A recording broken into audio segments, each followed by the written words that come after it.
In the heart of the burning desert, where the sun scorched the earth, lived a small and peculiar creature named Fennec. This was no ordinary fox, for he was born with oversized ears that seemed to touch the sky. Fennec was known for his curiosity, always wandering far from his burrow, searching for the unexplored corners of the desert.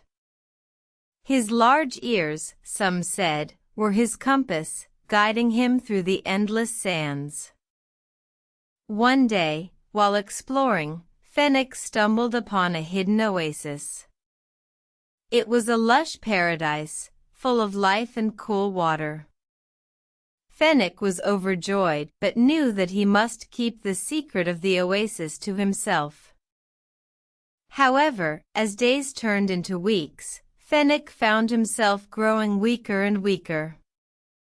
The desert, once his home, now felt unbearable. He yearned for the cool embrace of the oasis. One night, as the moon lit up the sky, Fennec made a difficult decision. He decided to share the secret of the oasis with the desert creatures, hoping they would understand the need to protect it. The creatures were grateful, and they promised to protect the oasis. But as days turned into weeks, they began to take advantage of the paradise. The oasis started to dwindle, and Fennec knew he had made a mistake.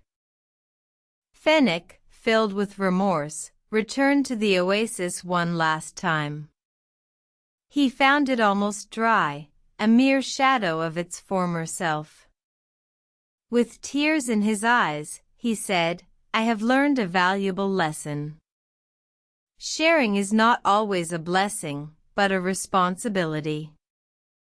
From that day on, Fennec lived a simpler life, content with the desert's harshness and his small burrow. He had learned that with great power comes great responsibility, and that sometimes less is truly more. And so, the story of the curious Fennec fox serves as a reminder to us all. May we learn to cherish what we have, and to use our blessings wisely, for the good of all.